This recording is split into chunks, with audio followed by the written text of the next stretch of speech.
Okay, so good evening, everyone. Welcome to this meeting of the Administration Committee. We're live streaming it for those who are at home or in offices who wish to watch. We go around and make sure that everybody is actually here. So, Mo, back to you. Good evening, everyone. Yes, I am here indeed. Great. David Lindsay? I am here, yes. Thank you. Pat Mason? Present, Chair. Kim Taylor-Smith? Present, Chair. Johnny Thalasites? Present, Chair. And Maxwell Wood, Chair. Present, Chair. So all councillors are present and correct. That's great. Thank you very much for coming. Do our usual thing. Please turn on your camera when you're speaking and raise your hand if you wish to speak. The first thing that we have on our agenda this evening is membership, to note the resignation of Councillor Jem Kamali and the appointment of Councillor Thalasites. The second thing we have on our agenda is to appoint a new vice chair. Do I have any proposals? I'll propose someone then. Can I might as well propose Councillor Johnny Thalasites? And I'm happy to second that, Elizabeth. You beat me to it. Thank you. Okay, and the third item on the agenda is apologies for absence. And we've been through everyone's here, so that's great. And then declarations of interest. Are there any declarations of interest? No. No? Great. Can I just, Chair, can I just point out that I don't know if it's necessary, but we didn't vote on the vice chair position. Did you just assume that he would be the vice chair? Oh, I'm sorry, that's just being in a remote meeting. Indeed. I assume that had you had got a problem, you would have said anything. But no. It's not for me. It's for the public. I understand completely. Does anyone have any objections to Councillor Thalasites, or should we vote on it? Let's vote on it. Thank you. Agreed. Agreed. Agreed. Everyone agreed. Thank you very much. Apologies for absence. I don't think there are any. Declarations of interest. Are there any declarations of interest? Chair, can I just say, please, sorry, it's Martin Carver here. Yes. Just to say that all members will be noted as declaring personal interest in the report on the Members' Allowances Scheme, which is something that we do every year. Thank you. And that will be the same at the council meeting in March. Thank you. That's very helpful, Mr. Carver. And then we have the minutes of the last meeting. Are you happy that I sign them as correct? Agreed. Agreed. Great. Thank you. Right. So then we come on to the first major item, which I'm finding it difficult to find on my screen. So let me go onto the screen, see if you've got it here, which is the pay and grading review. Maxwell, you had your hand up. Yes, I did. I thought this is a pretty good report. It's the one time a year me being a HR professional comes in hand. What I was wondering about, if you could just give me in sort of layman's terms, what the difference is between green book staff versus hay grade staff? I wonder if Debbie could answer that question. Yes, so evening, Debbie Morris here. So our Green Book staff are lower graded staff that go up to sort of professional level, and then our hay staff are professional level and above and senior management grades. Okay. And the ratios is about 50-50. Yes. So and is there, because I was really trying to read earlier about it. There's sort of national guidance levels on these types of roles. Yes, the Green Book is national terms and conditions of service. Right. Okay. And then just my other question was about the numbers of people in different grades, because I think I was reading there were 50 grades, which is a lot, and you bring that down to 15, which means a lot more sensible. I mean, what kind of numbers of staff are in each grade roughly? So Mark, can you answer that question, please? Yes. I mean, broadly speaking, I mean, there's about 50%, as Barry said, are in Green Book, 50% are in Hay. I don't have precise numbers for how many are in each band. I mean, if the committee would like them, I can spend a quick minute looking them up for you. But broadly, the further you go down, when you get into like the current range C and range B, you're talking around, you've got around 400 to 500 in each of those grades, and roughly about 100 in the current range D. And I'm understanding about half the staff are Hay, and about half the other half are. That's correct. Yeah. Right. Okay. Of the 2,350 staff, I think I was. Yeah. That's correct. Yeah. And so the I history of this. Sorry, the history of this, Mark, Maxwell, is that local government essentially was operating under national conditions, and it's really been in the last 30 years or so that there's been this sort of, that there has been a separation for staff away from national conditions who are operating at professional level. This grew and grew, and many authorities changed their arrangements, but we've retained essentially our arrangements from 20 years or so ago. And pay, as you all know, pay structures and grading quite easily gets out of kilter.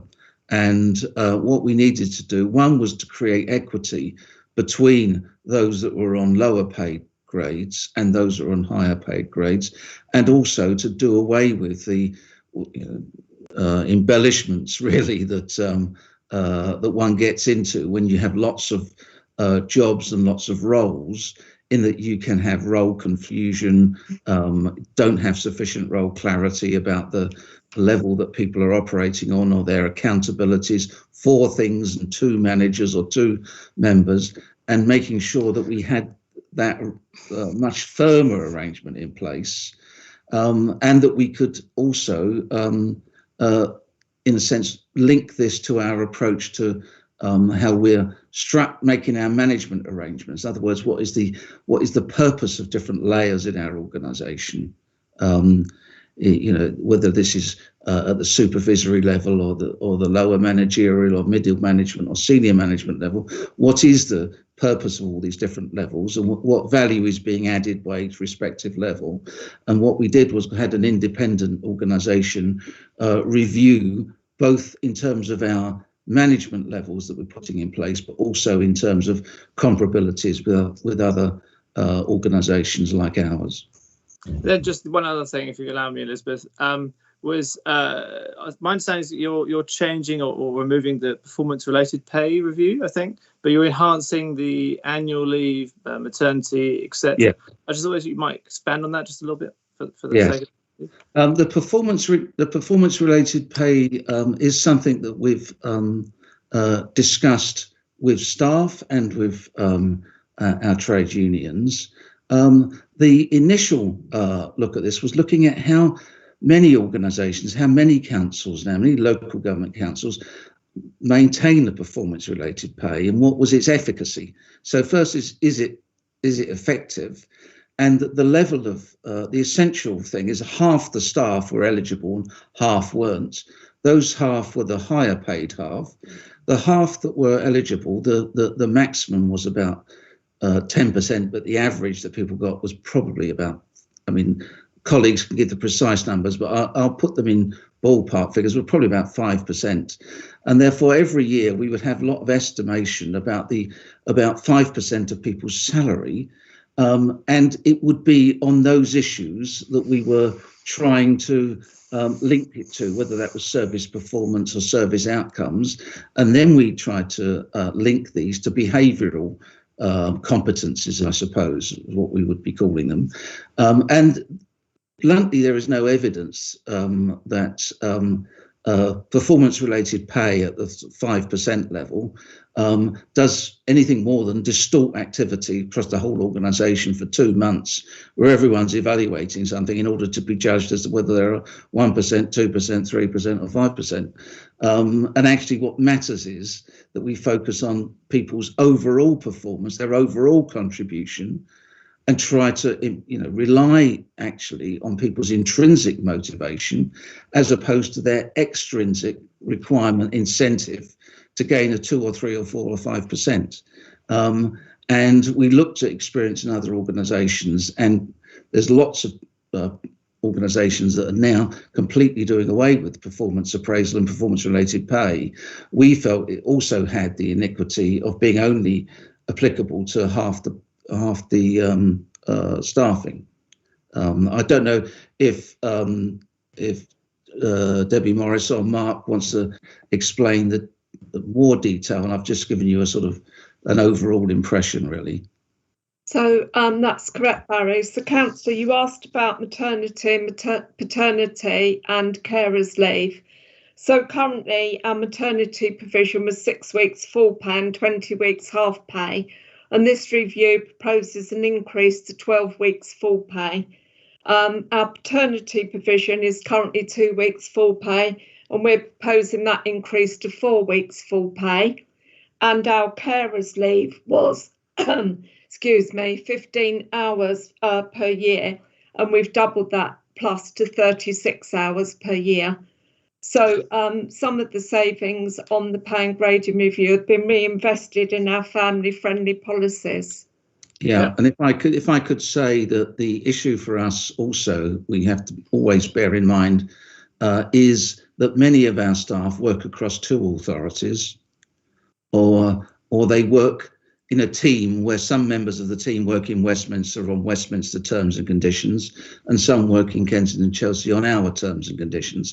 So we're always looking to see how we can converge while maintaining the integrity of our own arrangements. It's very, very, very helpful. Thank you very much. I don't know who next put their hand up. Was it Kim? Did you want to speak? It was me, I think. Oh, it was you. Mo, you go first, please. You go first, then. Thank you. Well, my question is related to what Councillor Widger mentioned. I was going to ask the same question, so I have got half of my answer. The other half of my question is, the table is very useful, and we know how many people are working in the council. But my question is, do we know precisely how many are local and at what pay grade? I don't need the answers right now. Could we work on that in the future if you share them with the group? How many are local and how many are not, please? Thank you. Yes, I believe we do know that, and because we've recently reviewed this in our equalities, both in terms of local, but also in terms of the composition, the profile of the workforce, so we could provide information on that. Would be very useful. Thank you. Thank you. Thank you. Councillor Taylor-Smith, Kim. Yes. So first of all, I just say I really welcome this report. Noting that it's been 10 years since we had a good review, and I think components of it, in terms of flattening the number of pay grades, which I have to say I thought was quite eye-watering when I saw you had 50, into a fewer number of bands, is something I really do support. Councillor Maxwell has talked a little bit about the performance-related pay, which thank you for your explanation, Barry. I sort of always have mixed views about performance-related pay, because I think when they're properly structured, they can be effective. But I think overall, with experience I know from performance related to my area, I think it could also be divisive. So again, I think I very much welcome that as a change as well. I think my question is that I see really that we are now in the top 5 London boroughs in relating to in higher quartile and our entitlements as well. So I have 2 questions. And my first question is, so how we I appreciate that this is obviously to make sure we attract good grade staff, but how are we linking that back to performance? You know, if we are going to be in the top grade and we are paying the higher salaries, are we getting the best performance out of our staff? I suppose is my first question. And then the second one, which is to do with holiday entitlement, and it's not really relating to the policy, but again, we've got an increase in terms of the minimum number of days and the opportunity for people to buy additional days. And during our COVID lockdown as well, what are our policies with regard to carrying over holiday entitlement? You know, clearly my concern is that if we've got lots of people currently on lockdown who aren't able to go on holiday, are we going to find an empty town hall next year? If I can ask Debbie to answer the questions about carryover and so on, and then I'll make some general remarks, because I do think that there's the issue about, you know, if we're in the top quartile and the performance and productivity of staff. I'll answer that. But if Debbie, if you could answer the specific things about the carryover of leave and the proposal in this, in largely, I think, in respect of those staff on Green Book to have increased leave. That's correct. So, evening, Councillor. So, in response to your questions, the paper does propose to increase the amount of annual leave days for staff on Green Book. And that's just really rationalising. We had different grades, had different amounts of holiday, and we see that as an opportunity for those staff. With regard to carryover of annual leave, different boroughs are doing different things throughout the period of COVID. Some boroughs are allowing as many as 20 days, some boroughs are allowing 10. We've gone sort of medium, and we're allowing 13 days carryover, but we're encouraging staff to use as much of that carryover as possible by the end of June, in order that we don't have, as you say, staff taking lots of leave throughout the forthcoming financial year. And Debbie, am I right in saying that there is actually government guidance on carryover leave? Yes, there was government guidance at the start of COVID. Yes. But we've also encouraged councillors throughout the period of COVID staff to take a break for their own health and well-being. So even though we recognise during the various lockdown periods that staff haven't probably been able to go away, that it's still important that they take regular breaks. Yeah. And in respect of, thank you very much, Debbie. And in respect of the first part of your question, the history of all this, of course, is that Central London authorities, and all Central London authorities, I have to say, not necessarily the inner London authorities, because about half of them are in South London, but the Central London authorities north of the river really found over many years that they had to compete at a higher level in order to gain people to travel further to work. And therefore they set their pay higher to, I suppose, compensate for the commuting time and commuting costs. Now, I know all this was dealt with by other things like London Waiting, and also councils like ourselves supporting staff with loans in relation to travel cards. But actually that hour of commute, that additional commuting time, was seen as a sort of friction by the Central London authorities, and felt the way of dealing with this was by slightly paying higher. So if you were to ask people that advise on pay and grading, they would probably say that the Central London authorities were slightly higher for that reason, and we were in the top quartile for that. It's not that the people, and that was really a recruitment issue, and probably a retention issue as well. That wasn't itself linked to performance or productivity of staff. And that is something that I think that we ought to be looking at all of the time, which is how do we, particularly at the moment, I'd say in COVID, how do we both support staff, but also help them, you know, in a sense, ensure and assure their own performance and productivity in however they're working. And at the moment, this is a very challenging operating environment for everyone. Some people's performance may well have increased substantially, whereas others may feel that their performance has dipped, and actually their views of their colleagues and managers may differ. So I do think that we do need this review, and I've been discussing with colleagues in other authorities about, how can we really keep our workforce, not just their mental and their emotional and their social well-being supported at this time, but how can we also keep their productivity and performance at work? But I don't believe that performance-related pay is linked to operational, individual or team-based performance. It is a different, it works differently. There's not I might say, having listened to the commentary on the NFL Super Bowl last night, it was all about risk it to biscuit. Essentially, what risk are you taking for what reward you're getting? Well, actually, when the reward is 2 or 3 or 4%, there's no risking involved, bluntly. And so I do think we need to break that link, but actually establish a new approach to how we manage staff and manage their contribution. We don't want people to be compared to each other. What we want is to everyone's contribution to be recognised, and for everyone to be offered ways of improving their contribution, both to the service users locally, to the community locally, and to the teams they work with. Thank you, Barry. Thank you, Barry. Now, I see a stray hand, but I don't know whose hand it is, but I assume it's yours, Pat. I've had my hand up for some time, yeah. Great.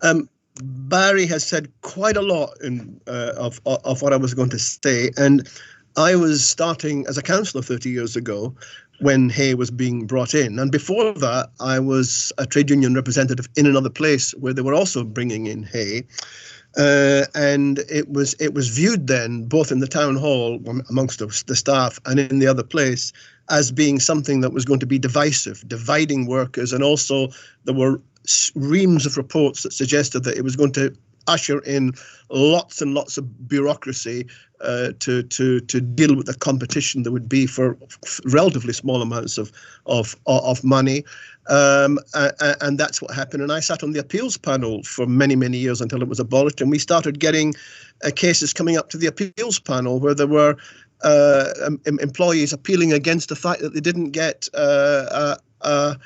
a performance-related pay grade, and that would take up an entire morning. So there was all sorts of ways in which time was wasted. It divided workforces, and there was another train of thought back in the 1990s and before, was that the introduction of PRP was also seen as a political tool by trade unions and the workforce, because it was seen as a way of trying to dilute trade union power and influence. I'm just giving you a fact. So yes, no, I'm just asking you to comment on the paper in front of us. Well, I am in a sense backing up the premise of the paper, because the paper is sort of saying in a more advanced way what we said 30 years ago and what the trade unions in this town hall said 30 years ago, that it was introducing inequalities between more senior staff and the lower level ranks, and also it was creating conflict and the other thing that Barry said, which was absolutely true in lots of reports, is that overall it didn't actually increase the productivity of the council here or councils as a whole. People simply worked or ingratiated themselves towards whichever director so that they would be on the ticket to get an increase. So given that the trade unions have agreed, or it says here they've agreed to this. This is an advance. This is better than pitting worker against worker. It is moving forward and creating some of the objectives to unify, to create more equality. It talks about it throughout the paper, and if it works in the way that it says it will work, then hopefully it will be a step forward to the next review. So I'm only mentioning the past because the past is where this came from, which was not a good place. This town hall was not a good place industrially back then. Many of us were pointing this paper. Well, given that the trade unions have agreed it, given that And there are going to be some people unhappy, as the paper said, the people who are in the Hay scheme, who you're going to have to buy out, etc. It's all in the paper. We've all read it. But generally, it's I never agreed with the Hay scheme, not because I didn't think people should get more money, but simply because some of us, and the trade unions here, didn't believe that it was the way for the local authority to move forward, where a good relationship workforce, which would produce more input, that they would all feel happier. It wasn't going to make them feel happier. So, but generally, if everyone else is happy, then I'm happy. Good. Are there any other questions? I just have one, and it's actually just I think it might be a typo. It's either a typo or I've misunderstood. In 3.11, you talk about 70% of. Sorry, it's very difficult to see on my screen. 3.11. Yeah, it says on the third bullet point, a one-off buyout payment of 70% of the average of the last 2 years. Yes. But in 3.8, you say a one-off compensatory buyout of 30%. I apologise, Councillor, that's a typo. No, the 3.8 says the initial proposals. Okay. Whereas 3.11 is what's been settled. Fine. Good.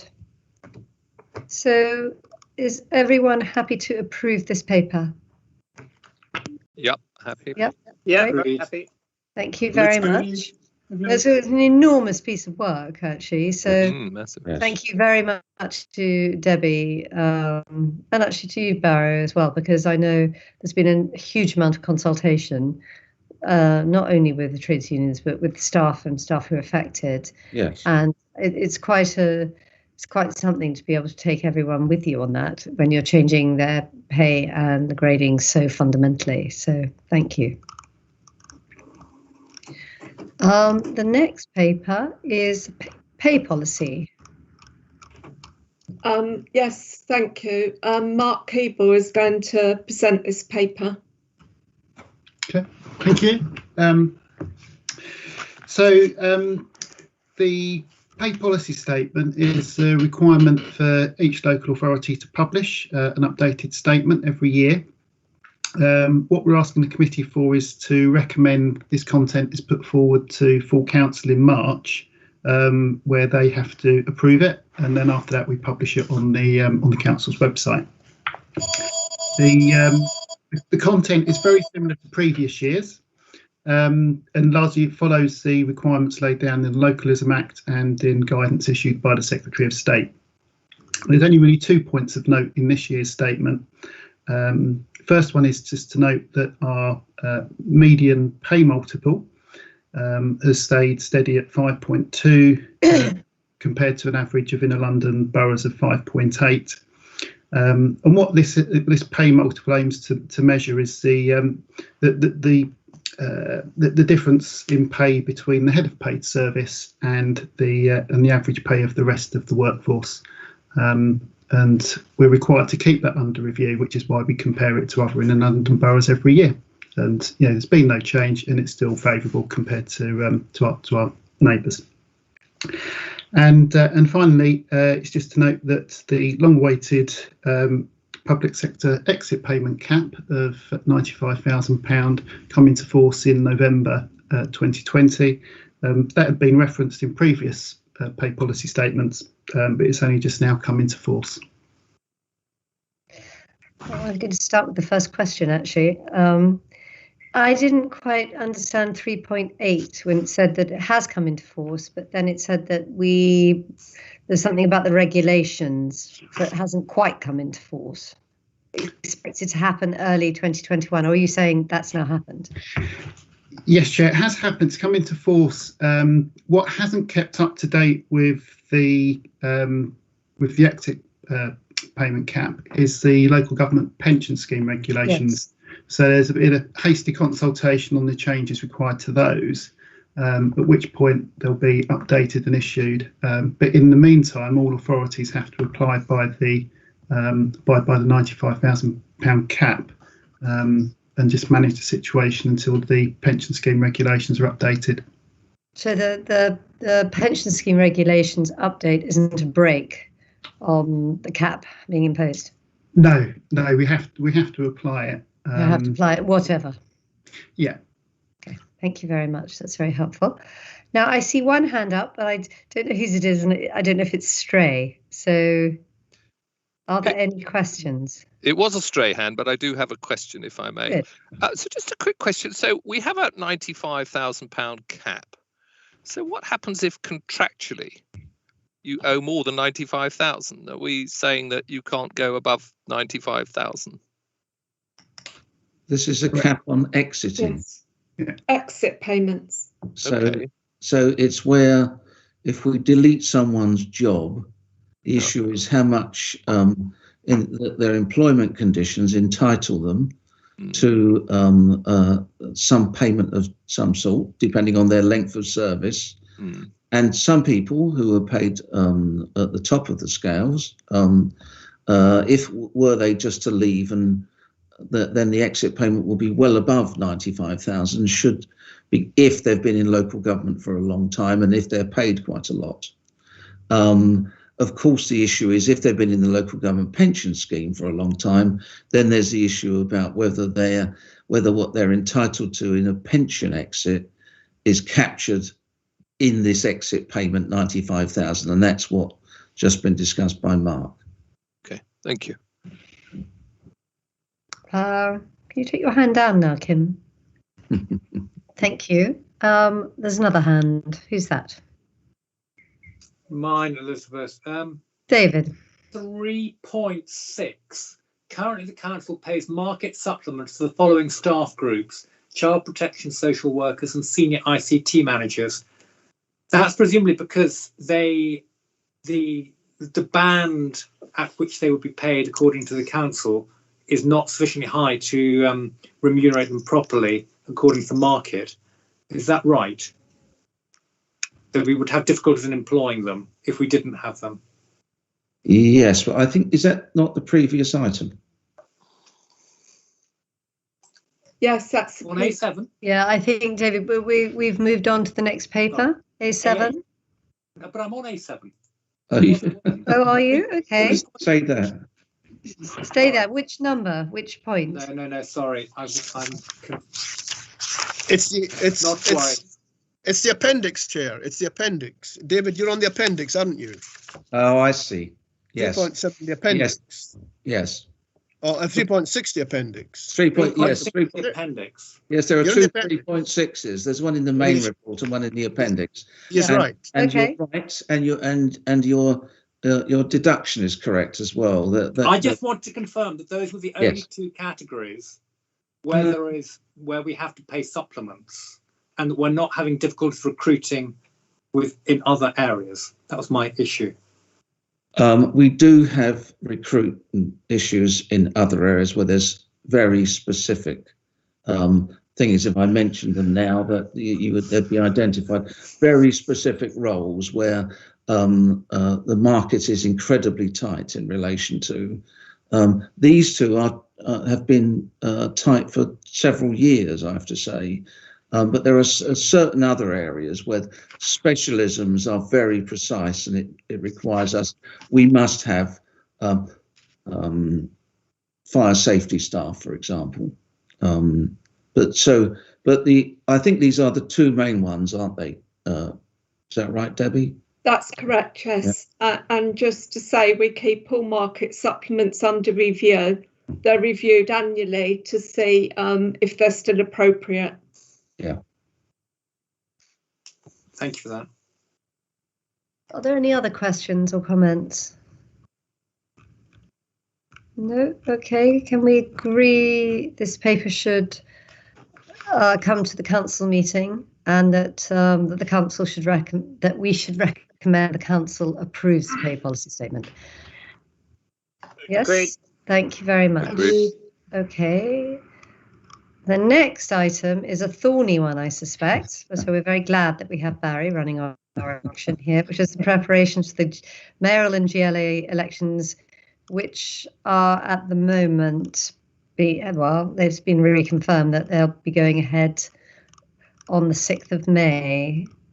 So I don't know if any questions for Barry. Do you want to comment? Yes, I mean, it was announced today as well that returning officers have been given indemnity for any claims that could be made by people turning up at polling stations and getting COVID.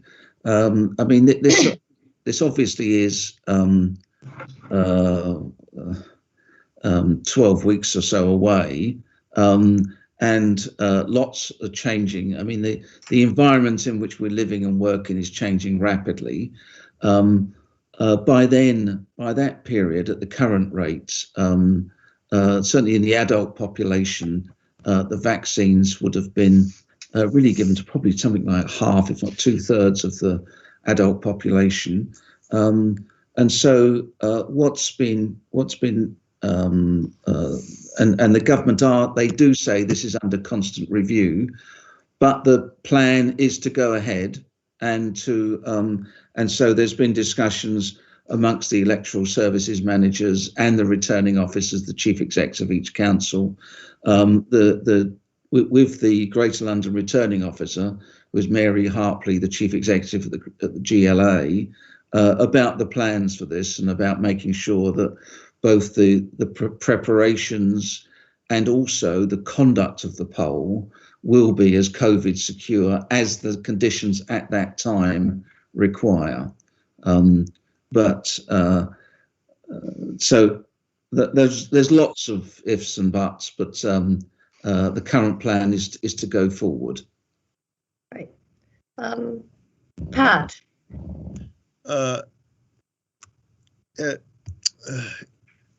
Yes, Chair. In 4.5, it talks about the arrangements in bullet points of how polling stations would operate, restrict the number of residents in polling stations to maximum of 4 or 5, tables to be supplied with hand gel, etc. This whole process of voting is going to be obviously slowed up. And if there are large numbers of people, it's quite possible, is it not, that by 10 o'clock at night or whatever, we'll be able to, a lot less people will be able to vote. So what happens if people complain they're not able to vote by the time the polling station closes, or you've got people who've come with their children because they can't leave them at home? It's going to be a slow process, but a lot of voters, particularly in a GLA election, even if we've got a lot of postal votes, there'll probably still be a lot of people who will go to the polling station. Have you got any thoughts about that, Barry, about what is likely to happen, what would happen, what we would do if there was 200 people, maybe not 200, or 100 people outside a polling station at 10 o'clock? What happens? Okay, well, the first thing I'd say is that this is a matter that the practical issue about the polling stations that chosen, and the fact that the government have asked us to try not to use as schools, and also the way in which it will be conducted on the day. We're currently thinking that we don't know what the limit would be. It depends on the nature of the polling station, whether it's 3 or 4 or whatever. That has to be determined by, in essence, a public health evaluation of each polling station. But what's likely, therefore, is that people will be more outside. They'll be outside in a queue. And so the issue for us, and I have to say that it was actually my personal ruling in 20s, I'm trying to think which election it was now, where there were problems of elections at 10 o'clock at night. It was actually in Lewisham, Sheffield and Hackney, I think, were the 3 authorities. And the ruling that I made at the time has become the regulation, which is that we try to anticipate where the polling stations will have this problem. And then we make arrangements in advance and make sure that, we used to give out wristbands to people, such that if they had a wristband because they were in the queue at 10, enabled them to vote. And there were some polling stations that we didn't close until 10:30 because of the issues. So although that used to be the regulations, if you hadn't voted by 10 and you're in a queue, you couldn't vote, that is no longer the regulation. The issue for us, though, will be that they may not actually be even inside the polling station. They could be in the street. And so we have to anticipate all of these issues. But that's one of the very many practical considerations that we will have. But I do think the conduct of the polling station itself, the provision that we normally give to tellers, for example, that itself will become problematic, because tellers tend to sit immediately outside. They sit together, sharing information about the poll cards and so on. All of these things, well, I'm afraid, have to change. And if we are still in a COVID alert environment. So Barry, if I could have a supplementary, Chair. Sure, of course.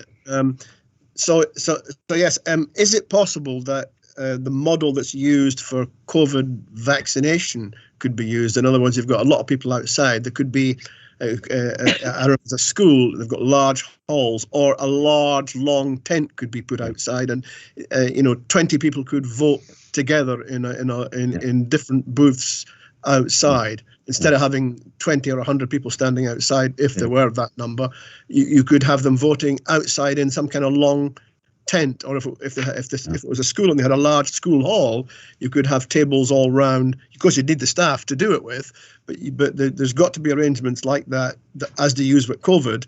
They vaccinate 20 or 30 people at the one time in a minute. So are you looking at that sort of model to get a lot of people voted at the same time? Well, we're having to look at the likelihood of that risk occurring at that time in 12 weeks' time, and therefore whether the polling stations that we have are adequate, each of them adequate to cope with that, or whether we have to have other contingency arrangements. And we need to look at these contingencies and to make sure the risk of this is mitigated, whether that's hornings, as you suggest, or other things, or basically choosing a nearby station that's actually better because it's adjacent to a bigger hall and so on. We need to consider all these things. The other thing is we need to give assurance to the public about the COVID secure way of us producing the ballot papers for them using the pencils on bits of string or whatever, or they bring their own pen. We need to give assurance to the public in order that they can be confident in voting in person. And we need to also ensure that those who want to vote by post, that we enable that. You're absolutely right, Barry. It's actually giving confidence to people that they feel that they can vote in a number of ways, and each of those ways will be safe and properly done. Yeah. So I assume this is for information only. I assume there'll be an update the next time we meet. Yes, I think so, because there'll be further information. Yeah. We're looking at the moment about the arrangements for the counts and whether the count will take 2 days, which I think would be prudent. It may be the prudent decision. So issues about the length of the count and arrangements at the counts as well, because of course these ballot papers are counted. Well, the ones that there are a number of referenda, mayoral referenda, and also not in Kensington and Chelsea, but outside in other authorities that are producing issues in each of the counts because they have resignations of councillors stacked up, and so they want to have local by-elections, as well as there being these borough-wide referenda in, I think, 2 or 3 potentially councils. And for that reason, and also for COVID reasons, because those will be counted by hand, but all of the mayor and GLA assembly member votes will be done by electronic counting. And so it will be the positioning of that counting and the position of the workers for that, the operatives for that, as well as the returning officer staff and account staff.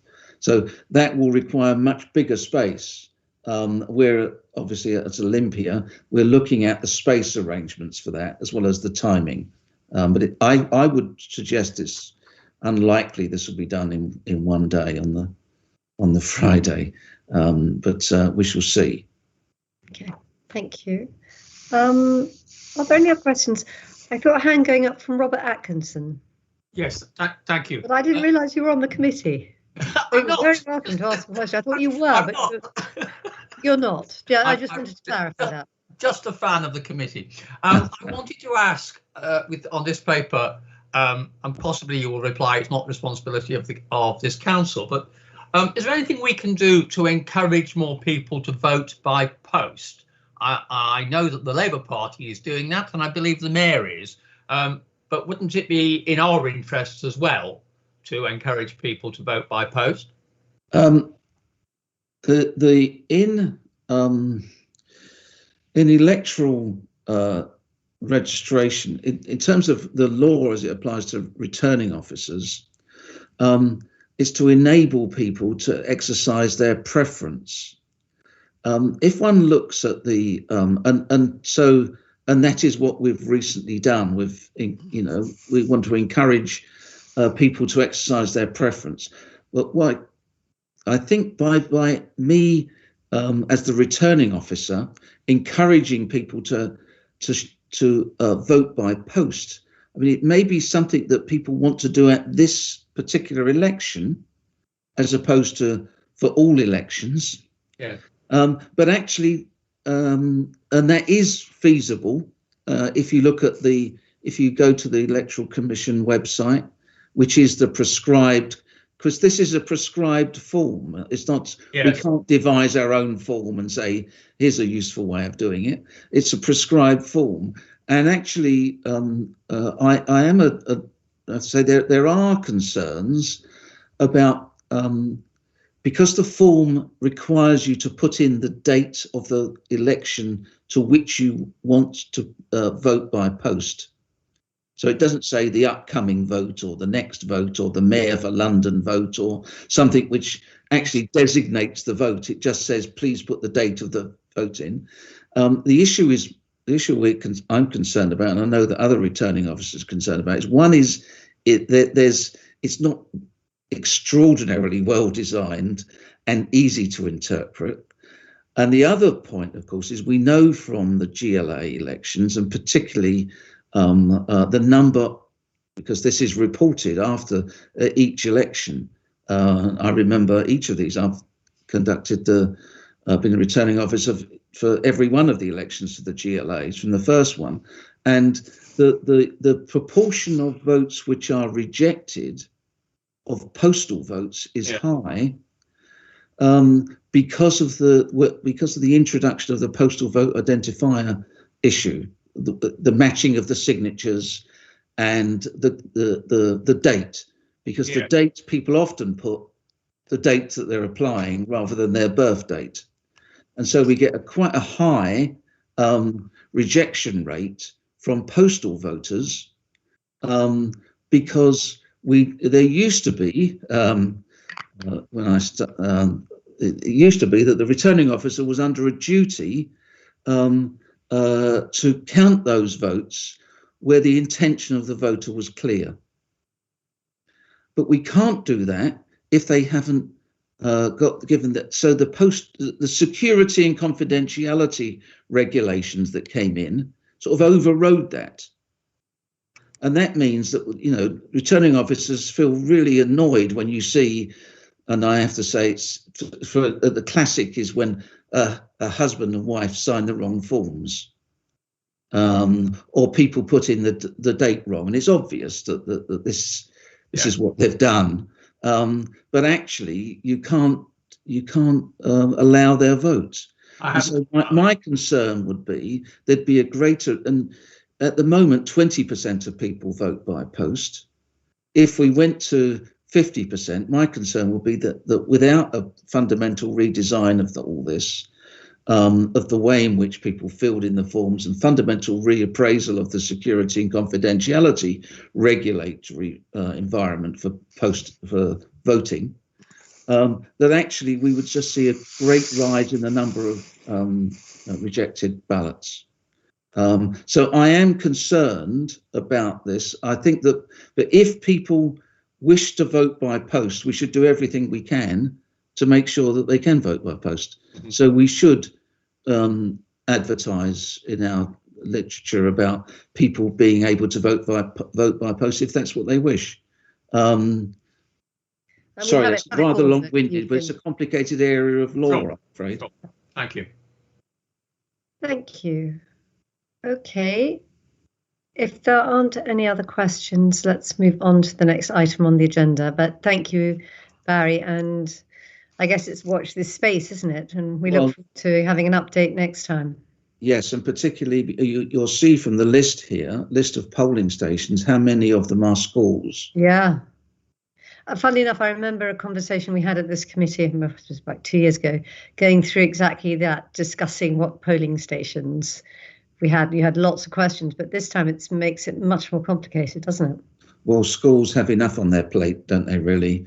So for us to then say, actually, for a day and a half, you've got to close. You've got to close, yes, exactly. I suppose that's predicated on the fact that they'll be open. Yes. Anyway, let's see, and thank you for this report, and we look forward to an updated one and see where we get to, because as you say, things are changing so fast. Yes. But it'll be quite a complicated election for you as a returning officer. So, Okay, adoption of a members' allowance scheme. It's the adoption of the members' allowance scheme. Are there any comments on this? Chair, could I just clarify for the record that this covers the entire council? It covers the backbench members and the leadership team. It covers everything, just for the record, doesn't it? Yes. Nobody gets an increase. I mean, if we approve this, if we approve this report, nobody gets an increase. No, but there is one thing, if you see on paragraph 2.4, where it says that on the 2020-21 members allowed budget was increased by 2%, but they're now saying it should have been that the increase was subsequently agreed 2.75%. Yes. And I would suggest that, given that we're in the middle of COVID, that we should just stick to the 2%. But I understand that, but that's right across the council, isn't it? It's right across the members' allowances, yes. Yes, which covers, because I always get from my group, they always say yes, but is the cabinet does the cabinet is the cabinet? I'll ask Barry to check, just so that you're not taking my word for it. This is about all councillors. Well, you're the leader of the council. If I can't take your word, whose word can I take? Well, let's just have it double checked by the chief executive to give you comfort. No, it's consistent across. It's consistent across all councillors, regardless of their other responsibilities. Right. So, are there any? Sorry, Pat, I didn't mean to interrupt you. So, no questions, no comments? Sorry, Elizabeth. Yeah, again, I just, it might be a really silly question, but I just want to be doubly sure. So the recommendation, quite rightly, is that we're not going to increase the scheme paid to members for 21-22. Can I just ask for it to be confirmed? When you look at Appendix B, and it has obviously proposed scheme, it says we're going to revoke the existing scheme and adopt the proposed scheme. So my question is simple. So the proposed scheme in Appendix B, which is to the year to March 9, 2022, effectively has allowance levels which are exactly the same as the year before, because there's not an increase. Is that my understanding? Yes, I believe so. Is that correct, officers? That was my point, Barry, that basic and the special responsibility allowances would be the same as last year. Yes. Am I right? Yes. As they should be. Thank you. My understanding is correct. Good. Thank you. Okay, but this additional 0.75%, was not going to be added, correct? Are we agreeing that? Yes, I certainly agree that. Thank you. Agreed. Agreed? Agreed. Doesn't need. We just said agreed, yeah. Okay, good. Agreed. Thank you very much. Put on my toes. Right, I'm now scrolling down. Now we have changes to the Constitution. Sorry, I'm just trying to get to my paper. Sorry. I know this is a terrible thing to say, but I do miss having paper. A10, here we go. Pension Fund recommends revision of the Constitution and their adoption at the Council on the 3rd of March. So on the Pension Fund, proposed changes to functions delegated to officers. Are there any comments on this? Any questions about this? Councillor Taylor-Smith, your hand's up. That was an old hand. Old hand, so no comments. So we're all happy. If I could just say, this seems eminently sensible, especially with regard to the statutory lease renewals. I mean, why they should come to this committee, I have no idea. I think this is probably a useful change, because it's, as it says in the report, these statutory lease renewals, for one, they're going to happen anyway. So all we're going to do is gainsay the relevant commercial officer who's going to do it anyway, because we have to. But Pat, before we get on to that, can we just make a decision on the previous item, which was the pension fund? Yeah. Is the administration committee happy to recommend seek council approval to amend the constitution as set out in paragraph 1.4? Agreed? Agreed. Thank you. Agreed. Now we come to the statutory lease renewals, and Pat, your point is well made, I think. Has anyone else got a comment apart from Pat?